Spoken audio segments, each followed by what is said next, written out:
para vocês uma discussão a respeito de uma das grandes obras da contemporaneidade, Vozes de Chernobyl, da grande escritora bielorrussa Svetlana Alexievich, que foi laureada com o Nobel de Literatura, salvo engano, no ano de 2015. Grande Svetlana Alexievich. Esse livro, Voz de Chernobyl, publicado inicialmente em 1997, traz à tona justamente histórias de pessoas que se lembram da tragédia na usina nuclear em Chernobyl, ali na Ucrânia, antiga República Socialista Soviética, que fazia parte justamente da finada União das Repúblicas Socialistas Soviéticas, cuja dissolução aconteceu há 30 anos. Eu faço essa resenha para todas e todos vocês que acompanham o trabalho aqui no meu canal do YouTube em setembro de 2021. E no dia 25 de dezembro de 2021, o mundo vai se lembrar de que 30 anos antes, justamente no Natal de 1991, o último secretário-geral do Partido Comunista da União Soviética, Mikhail Sergeyevich Gorbachev, renunciou e dissolveu a União Soviética, aí, pondo fim ali a um processo que começou com a Revolução de Outubro de 1917. Muito bem.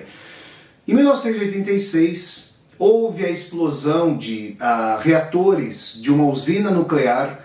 na cidade de Chernobyl, na Ucrânia, e aí o mundo assistiu alarmadíssimo a essa propagação de radioatividade, de energia nuclear, de partículas radioativas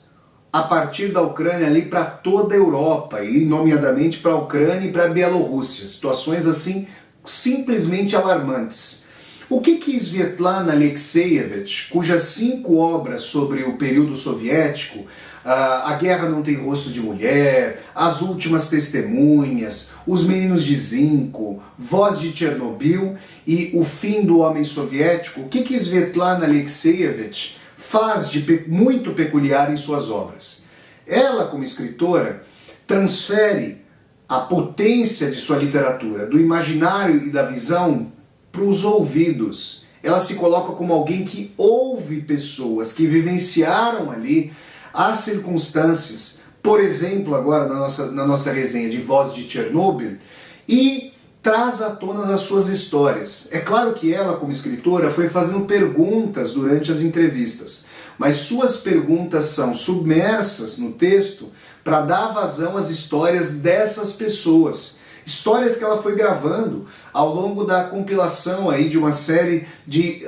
memórias, de história oral. A Svetlana Alexievich, na sua literatura, funde a literatura, aspecto vivencial, a história oral, a memória, a uma configuração transvalorada, ressignificada de literatura, em que o escritor, no caso a escritora,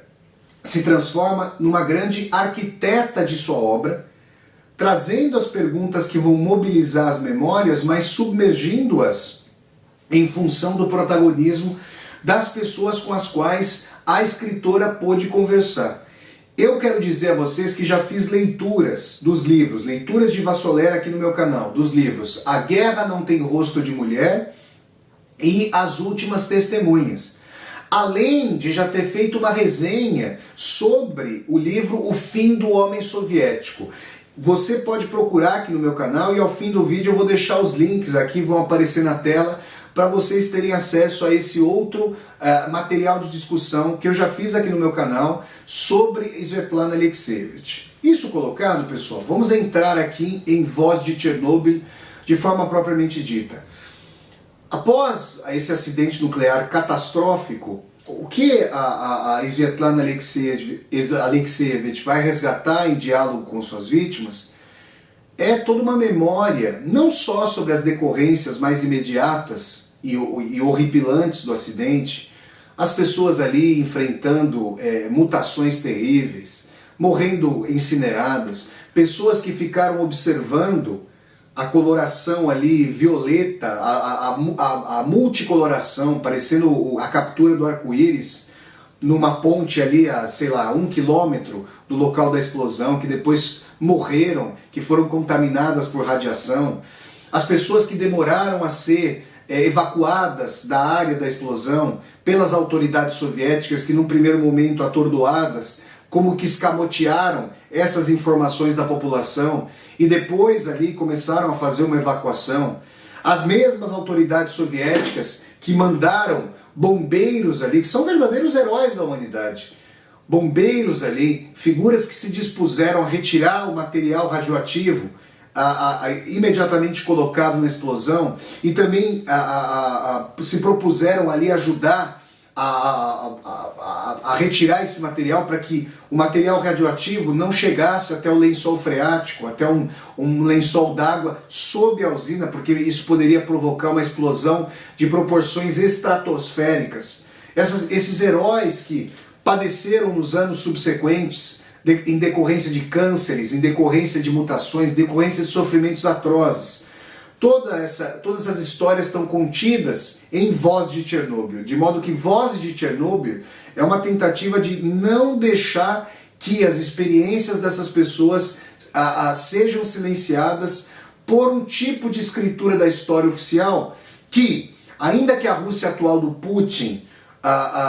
entre em distanciamento em relação à União Soviética, a Rússia do Putin tenta resgatar o nacionalismo, o imperialismo soviético, o orgulho da população russa em relação à União Soviética, e justamente o acidente de Chernobyl maculou profundamente a percepção que o mundo tinha da antiga União Soviética, do poderio do socialismo, que já à altura se mostrava bastante combalido. Basta dizer que apenas 5 anos depois a União Soviética, hoje nós sabemos, entraria em colapso. Então é importante dizer que Svetlana Alexievich vai ouvir uma história de uma pessoa cujo marido foi um desses bombeiros salvíficos, um desses heróis que se dispuseram a retirar o material radioativo que poderia entrar em contato ali com o lençol freático e gerar uma explosão, fazendo com que as bombas lançadas em agosto de 1945 sobre Hiroshima e Nagasaki fossem artefatos ali primaveris, digamos assim, pueris, horríveis que foram, mas que a explosão poderia ser de proporções muito mais catastróficas. Esse bombeiro, ele começou a sofrer os horrores da radiação, os horrores das mutações, os horrores da decorrência da exposição a material ultra radioativo nos dias subsequentes ali à sua exposição. Tudo que ele havia usado precisava ser não queimado, porque poderia liberar essa radiação para a atmosfera, mas enterrado em containers ali de concreto, de chumbo e assim por diante. E é importante dizer que a sua esposa, que é entrevistada por Svetlana Alexievich, bem no começo do livro, ela tenta ali entrar em contato com o marido no hospital. Ela tenta burlar os regulamentos junto às enfermeiras para poder ter contato, mas o seu marido, colocado ali em quarentena absoluta, virou uma bomba de emissão de radiação. E ela mal consegue reconhecê-lo, com sua pele amorfa, com sua pele completamente transfigurada, suas feições ali que se derreteram, a impossibilidade quase de falar, de ter as órbitas no lugar, os olhos para enxergar. Ela não sabia como lidar com isso. Outra mulher que teve ali a sua criança mutilada pela radiação, quando entrou em contato com o hospital para poder enterrá-la, ficou sabendo, no livro, essa é uma parte muito tocante, ficou sabendo que o Estado soviético não pretendia permitir à mãe que enterrasse a sua filha. E aí, indignadíssima, como todas e todos nós nos sentiríamos em face dessa questão, ela perguntou, mas como assim? Não são vocês que vão dar permissão para que eu possa enterrar a minha filha. Eu é que eventualmente, jamais faria isso, mas eu é que eventualmente como mãe, é que daria essa permissão, se fosse o caso, jamais o faria. Mas foi dito a ela que era preciso estudar o corpo da sua filha, que era preciso entender o que a exposição à radiação faria com o ser humano. Eventualmente, numa curiosidade tétrica, não só científica, mas científico-tétrica, porque numa eventual ocorrência de uma guerra atômica, que obviamente varreria a Terra do concerto aí intergaláctico do universo. E aí a mãe, essa mãe que teve o corpo de sua filha negado para si, vocês imaginam, você já passa o luto por um descalabro completo. E, além desse luto, não tem a possibilidade da derradeira despedida. A mãe começou a dizer que odiava a ciência. Essa ciência em prol da qual as maiores felicidades humanas deveriam ter sido alcançadas, mas que, na verdade, gerou os massacres, né? Alimentou, não a ciência em si mesma, mas como nós poderíamos falar de ciência em si mesma? A ciência, sobretudo dessa altíssima tecnologia, é sempre patrocinada por estados fortíssimos, por grandes corporações, por justamente interesses geopolíticos, razões de Estado, interesses privados, que justamente vão querer colher os resultados dos investimentos nessa ciência que jamais é neutra. É preciso que nós digamos isso. Então essa mãe, indignada com a ciência, percebendo que a ciência produziu a morte de sua filha e a impossibilidade de que ela, como mãe, pudesse velar sua filha, essa mãe invectivou contra a ciência. E também é preciso dizer que Svetlana Alexievich entrevistou altos cientistas vinculados ao Partido Comunista para entender por que a reação débil a esse horror da explosão dos reatores nucleares em Chernobyl, na Ucrânia, por que essa reação foi demorada, por que gerou ali pasmaceira nos cientistas, por que, na verdade, eles ficaram tão cooptados, digamos, pelos mandatários do Partido Comunista. E um deles, uma das personagens de Svetlana Alexievich, traz um relato fundamental. E eu fiquei muito impactado quando li o livro e deparei com esse relato. Imaginem que o cientista vai dizer que o Partido Comunista, com a sua formação férrea, disciplinadora, hierárquica, tentando trazer a dimensão de que a disciplina é a virtude máxima do membro do Partido Comunista, de que na Alemanha Oriental, que era chamada de Deutsche Demokratische Republik, ou República Democrática da Alemanha, que de democrática não tinha nada, mas se dizia assim, die Partei hat immer recht. O partido tem sempre razão, né? Traduzindo do alemão para a nossa língua. Então, esse partidário vai dizer que mesmo um cientista acostumado com um caráter dubitativo em relação ao objeto dos seus estudos, teria, no sentido da socialização, um tolimento da sua dimensão de iniciativa própria, para além do partido, e ficou amortecido. Vale dizer que as decisões que foram tomadas pelo Politburo, à frente do qual estava Mikhail Gorbachev, foram decisões ali que afetaram não só os cidadãos e cidadãs soviéticos, aqueles da região afetados para o restante de suas vidas, decisões que afetaram a humanidade. Quando, depois ali da estrutura de combate a esse horror de Chernobyl, se pensou em construir um sarcófago que hoje abriga justamente ali a região da usina, para cobrir, sarcófago que em 2016 completou 30 anos e teve que ser coberto por uma nova estrutura ali, no caso agora por parte da Ucrânia, que é um país independente, no pós-União Soviética. Se isso não houvesse sido feito com celeridade, e houve ali muitos erros na tentativa de dirimir esse problema, a radiação teria afetado a humanidade como um todo. Então Svetlana Alexievich vai pensar sobre o que é ser soviético, como nessas crises, aquilo que as pessoas efetivamente pensavam sobre o regime, mas não podiam dizer por causa da forte censura, das possibilidades de verem as suas vidas, as suas carreiras ceifadas, seja no sentido universitário, para os seus estudos, seja no sentido profissional, pessoas que, por exemplo, não podiam levar, senão sob as vestes, uma cruz ortodoxa para dizer que tinham espiritualidade, pessoas que tinham ali a sua forma de pensamento tolhida por uma União Soviética que, a não ser a época da glasnost, então, capitaneada pelo Gorbachev, essa abertura política, essa abertura de liberdade de informação, para que os soviéticos e soviéticas conhecessem a sua história, conhecessem ali o que o horror do stalinismo fez contra a população soviética. É curioso, é trágico, mas também é peculiar, é de uma coincidência aí, ao mesmo tempo tétrica e peculiar, que o acidente de Chernobyl tenha acontecido já num período em que havia a possibilidade de acesso,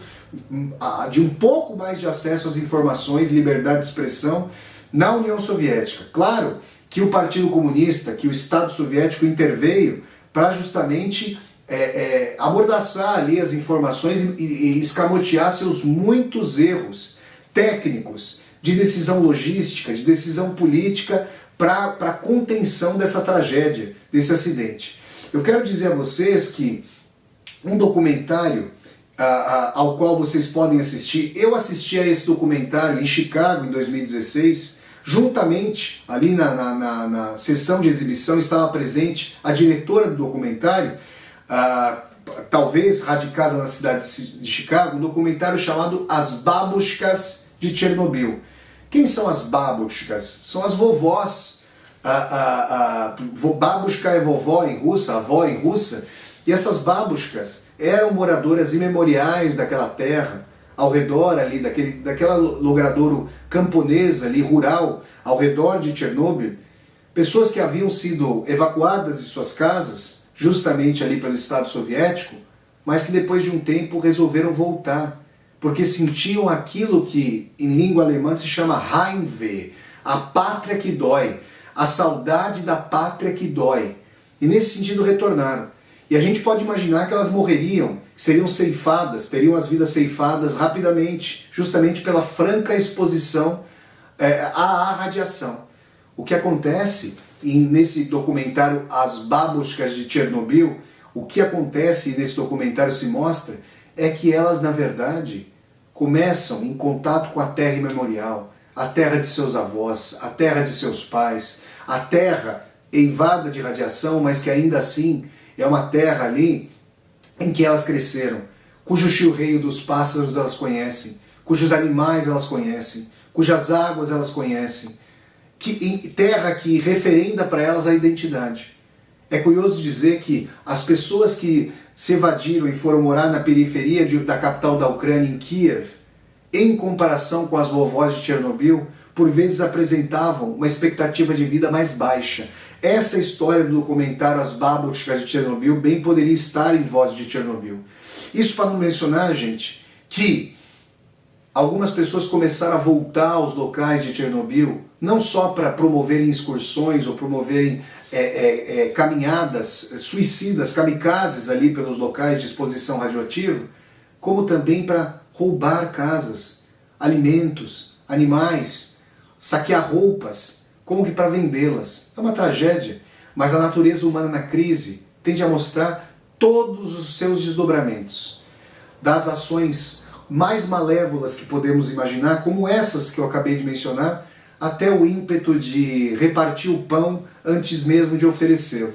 É assim que Voz de Chernobyl, de Svetlana Alexievich, essa obra plural, radicalmente polifônica, porque repleta de vozes de pessoas que não emanam com a mediação da imaginação da Svetlana, essa grande escritora e jornalista belorrussa, mas sim a partir de si mesmas, de suas experiências, de seu ceticismo ainda mais franco com relação ao regime após a explosão de Chernobyl,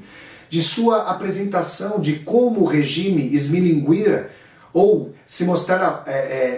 caduco, claudicante, decadente em face da necessidade de debelar essa profunda crise. E como, na verdade, essa dimensão, aí transcendendo a crise da União Soviética, como ali a dimensão da energia nuclear, com seus perigos imanentes, com a sua dimensão de sanha produtivista, de um capitalismo, aí englobando aquilo que eu vou chamar de capitalismo de Estado soviético, como essa sanha produtivista faz com que seja necessário produzir mais energia, mais coisas, mais consumo, sem que nós possamos nos livrar da energia nuclear e sem que nós possamos democraticamente questionar se a energia nuclear deve ser usada assim nessa sanha produtivista e quais são as consequências dessa utilização? Quais são as decorrências para a humanidade como um todo? Uma crise nuclear, uma explosão numa indústria, numa usina, por exemplo, em Fukushima, no Japão, em Chernobyl, na Ucrânia, ou como aconteceu numa usina nos Estados Unidos, essa explosão, ela mostra como o conceito de humanidade, se não é humanidade para todas e todos na livre circulação de pessoas, que nós sabemos que não acontece, a não ser que a pessoa seja bilionária, tenha muito dinheiro, mas que na humanidade, aquilo que desponta como humano e universal é a dor, é a crise, é a catástrofe. E na energia nuclear, a imagem da ubiquidade vem à tona. É assim que Vozes de Chernobyl, sempre olhando aqui para o meu reloginho, nos traz aí a dimensão de uma crise que transcende a União Soviética e chega até a nossa própria época. E nos faz pensar sobre se pode haver um controle democrático da ciência. Se as pessoas, se o capitalismo que vem entrando cada vez mais em litígio com a ciência, pode ser um sistema agora que, com a sua democracia liberal que vem sendo ceifada, se nós podemos gerar formas institucionais necessariamente internacionais, porque as partículas radioativas não conhecem as fronteiras calcadas na Terra, com arame farpado da Terra, se é possível criar instituições para controlar democraticamente as decisões, por exemplo, das usinas nucleares. É assim que Voz de Chernobyl é uma das obras que ecoam de 1986, ano da catástrofe, até a nossa época, com alarmes profundíssimos. Se vocês gostaram de mais essa resenha de livro aqui do meu canal do YouTube, deem um like no vídeo, curtam o vídeo, disseminem esse vídeo pelas redes sociais, para que nós possamos chegar cada vez mais e mais pessoas. Se você está chegando pela primeira vez aqui ao meu canal do YouTube, seja muito bem-vindo e bem-vindo. Eu peço que você se inscreva aqui no canal, toque a sinetinha para poder receber as notificações e deixe aqui embaixo do vídeo o seu comentário para que nós possamos conversar. E mais, aqui embaixo desse vídeo existe um botão, uma tecla chamada Seja Membro. Se você gosta do conteúdo do canal, considere a possibilidade de tornar-se membro humanista do canal, clicando na tecla Seja Membro. E segundo, sua possibilidade financeira, apoiar esse meu projeto de universidade aberta no YouTube. Então é isso, pessoal. Eu sempre deixo o convite para vocês acompanharem as resenhas de livros aqui no meu canal, que acontecem todas as terças-feiras, às 8 horas da noite, horário de Brasília, no Brasil. Então até a próxima resenha de livro, pessoal, e tchau, tchau!